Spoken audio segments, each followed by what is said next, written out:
On this day in history, we remember the remarkable individuals who shaped our world. Welcome to Who Died Today in History, where we honor their legacies. From artists to leaders, their impact lives on.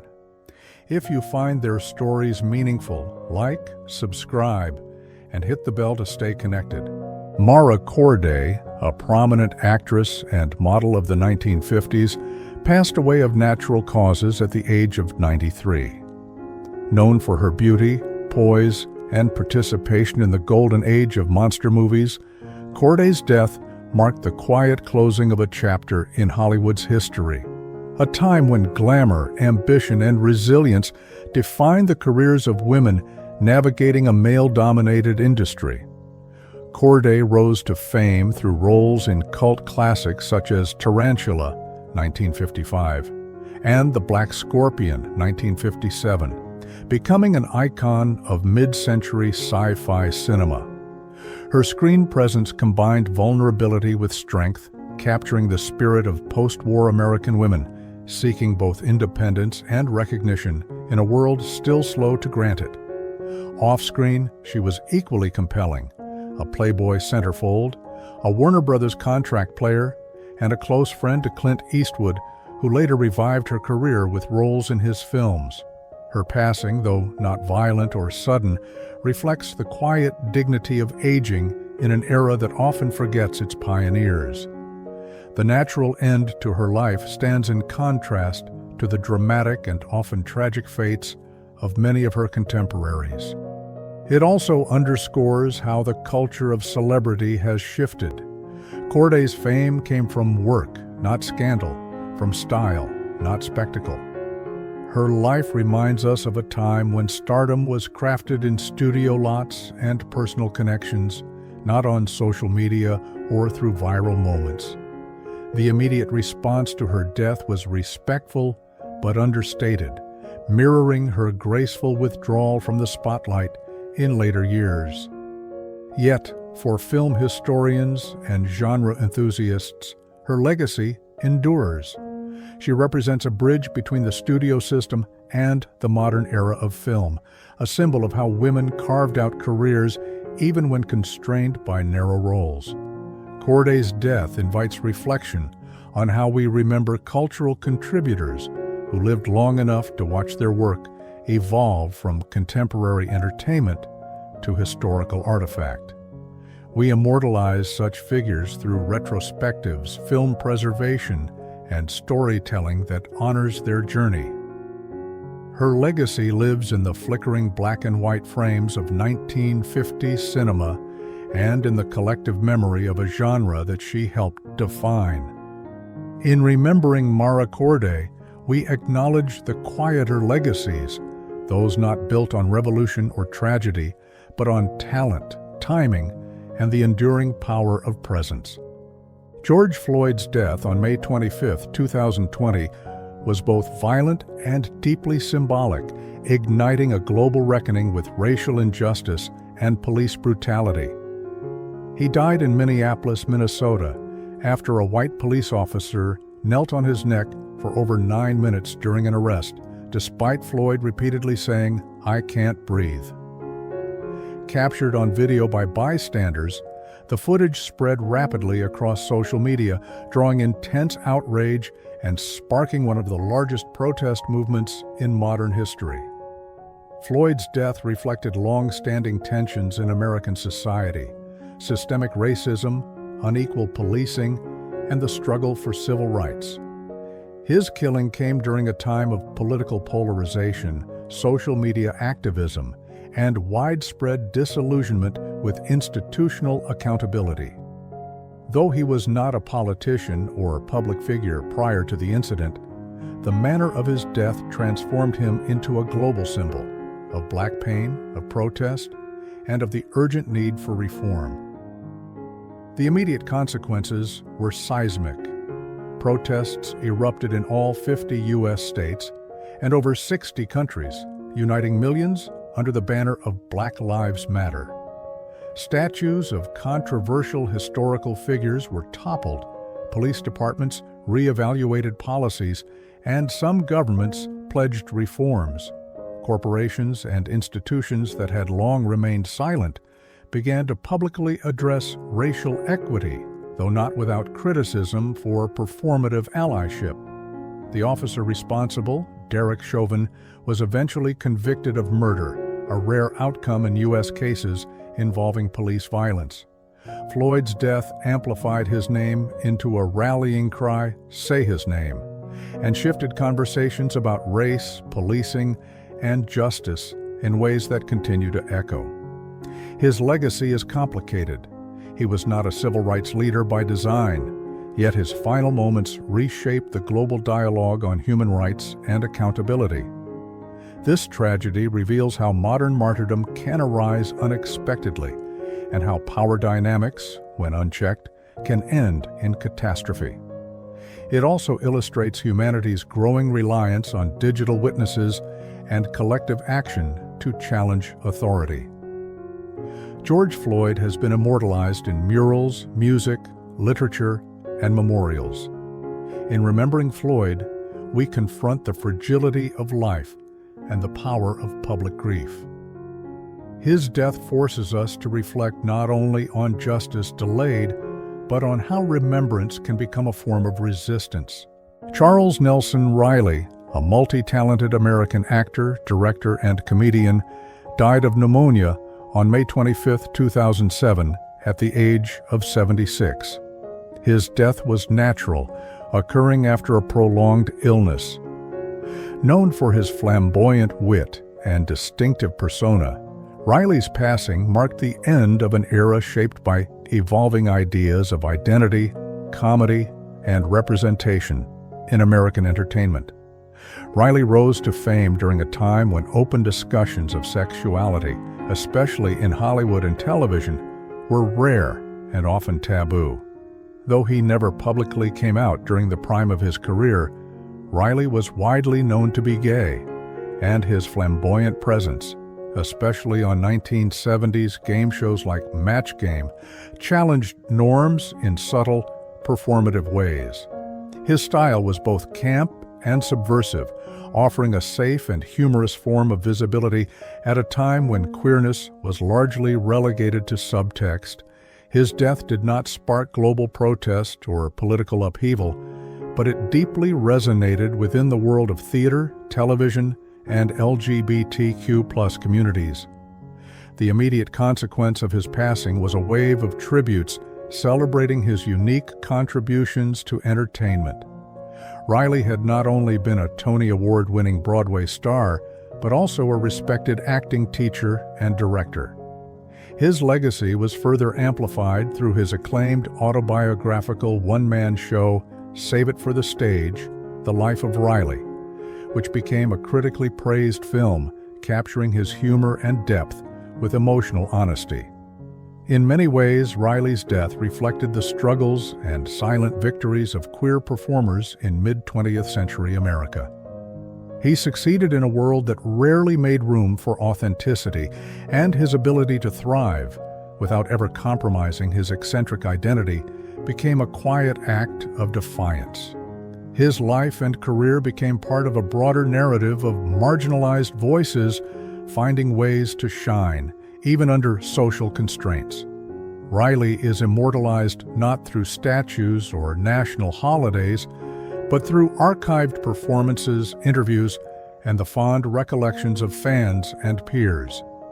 His legacy endures in the evolution of media openness, paving the way for future generations of performers to live more freely and be celebrated for their true selves. In remembering Charles Nelson Riley, we are reminded that the power of legacy is not always in political upheaval or martyrdom. It can lie in laughter, mentorship, and the quiet revolution of simply being oneself in the spotlight.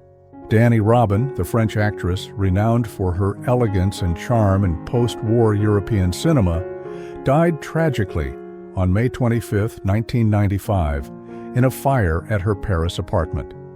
The blaze, which also claimed the life of her husband, former actor and director Georges Marchal, was reportedly accidental, believed to have been caused by a cigarette or an electrical fault.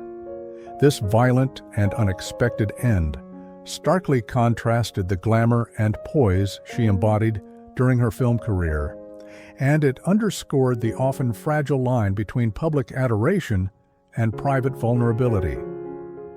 Robin rose to fame in the 1950s and 1960s, a period marked by a cultural rebirth in Europe.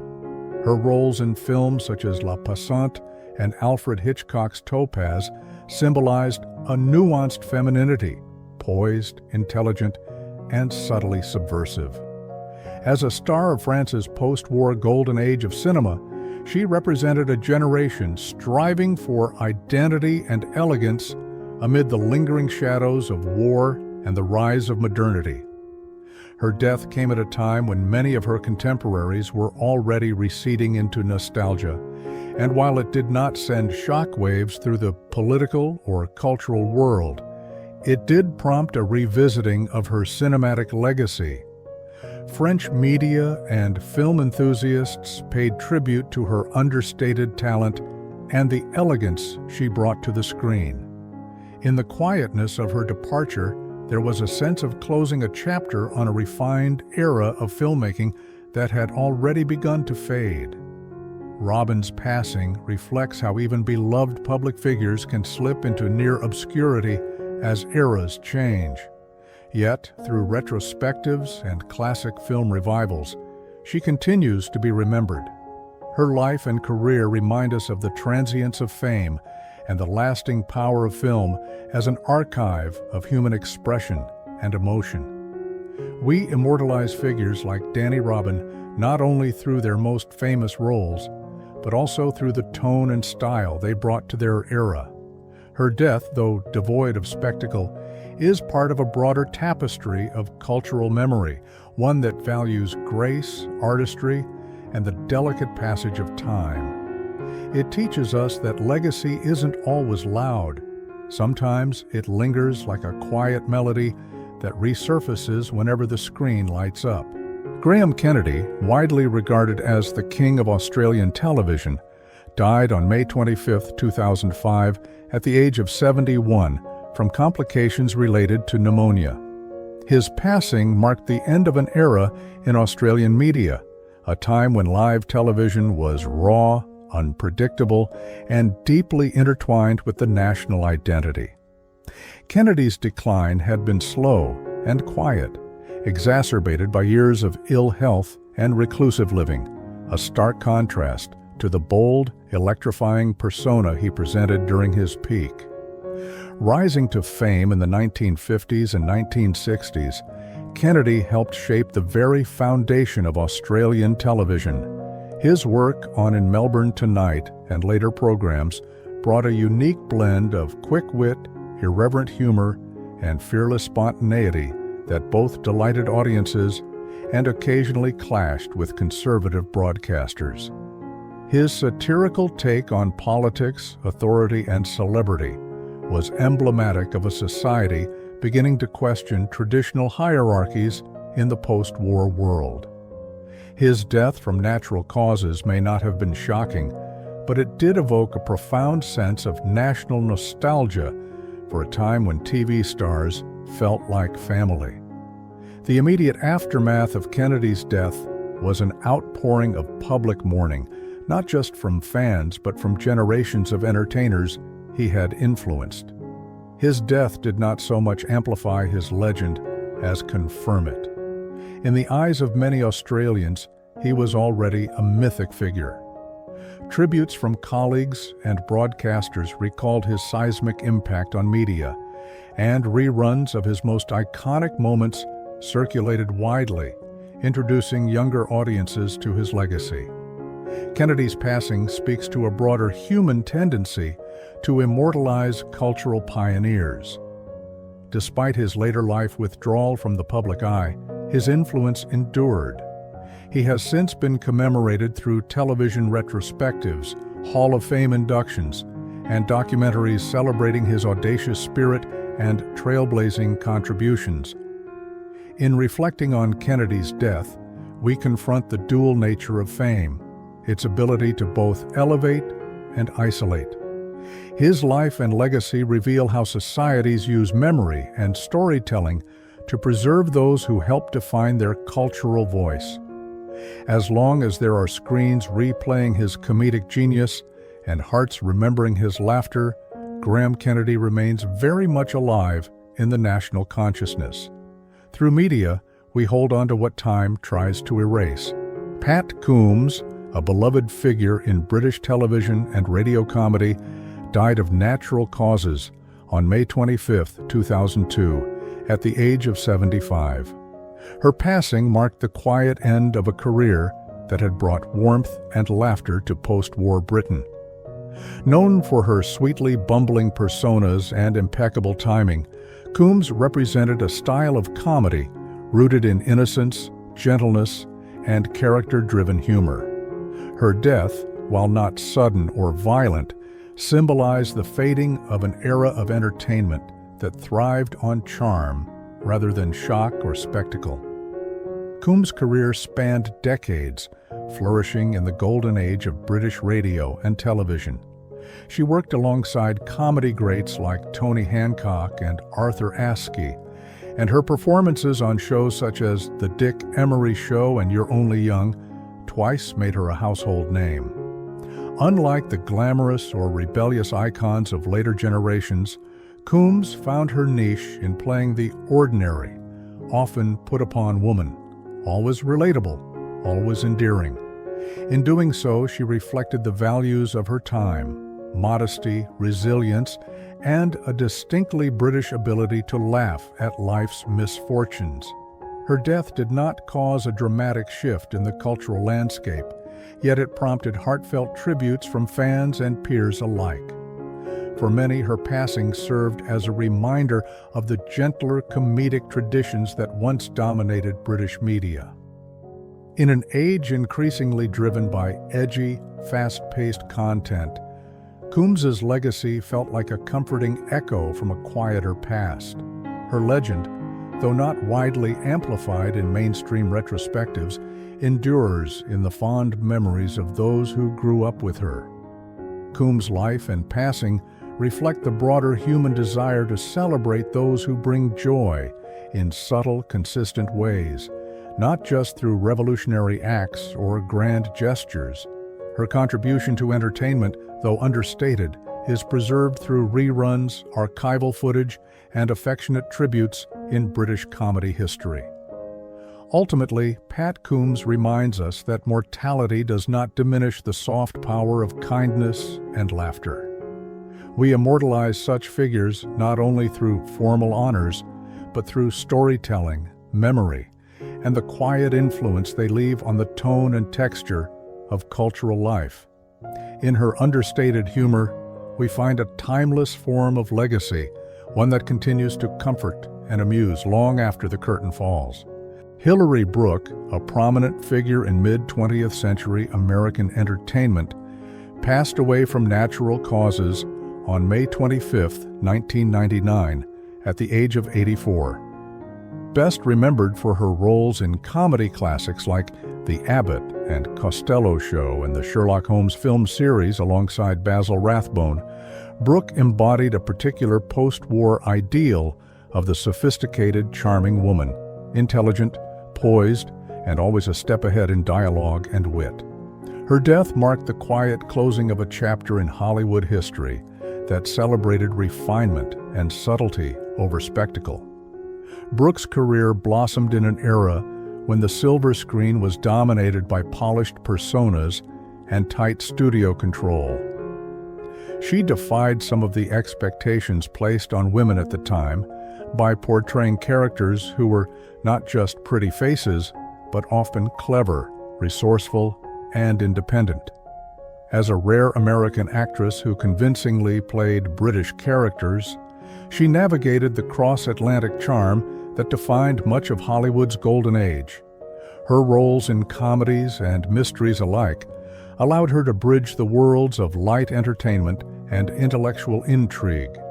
Her passing did not provoke widespread mourning or political response, as might be expected with a major historical figure, but it did prompt a wave of nostalgic reflection among classic film enthusiasts. The understated nature of her death and the limited media attention it received echoed a broader cultural shift away from the elegance of her cinematic heyday and toward a louder, faster-paced media landscape. Yet, in a quieter way, her legend lives on. The preservation of her performances in archives and on classic television reruns keeps her image alive for new generations. Fans of vintage cinema still regard her work as a symbol of an era when charm and cleverness carried more weight than scandal or controversy. Brooke's death, like her career, speaks to the enduring human fascination with memory and legacy. We tend to enshrine figures like her not through monuments or political rhetoric, but through the continued enjoyment of their art.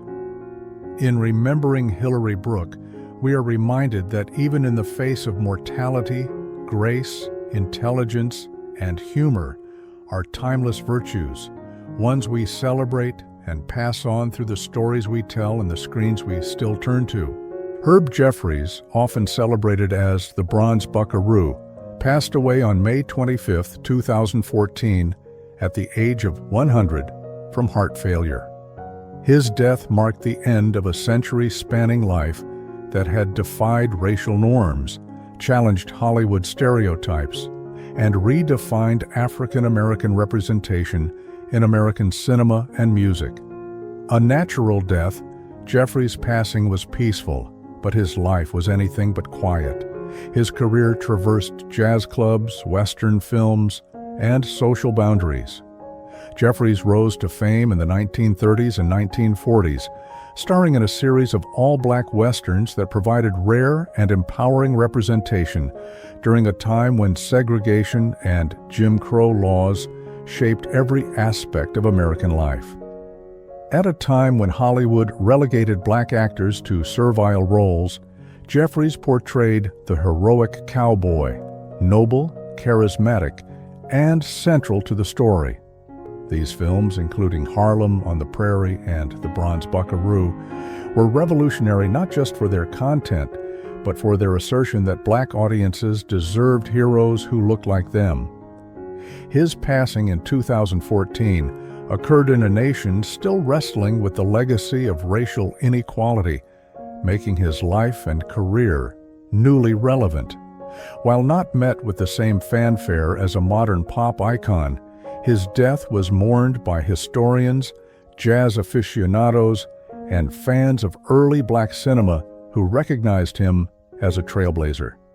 The silence surrounding his death in mainstream media also underscored the lingering erasure of early black contributions to American entertainment. Jeffries' legacy lives on in how we remember and reclaim history. His dual careers in film and as a crooner with Duke Ellington's orchestra ensure that he is not forgotten. Tributes through jazz retrospectives, film preservation efforts, and documentaries continue to tell his story. He challenges us to confront who gets remembered and why, his death highlighting how memory, like history, is often shaped by power. In honoring Herb Jeffries, we confront the tension between mortality and legacy. He reminds us that cultural icons do not need to die tragically to become legendary. They can shape history through quiet revolution. Through film, music, and the ongoing work of historical restoration, Jeffries remains a symbol of resilience and representation, immortalized not through grand monuments, but through the soulful harmonies and bold portrayals that continue to echo through time.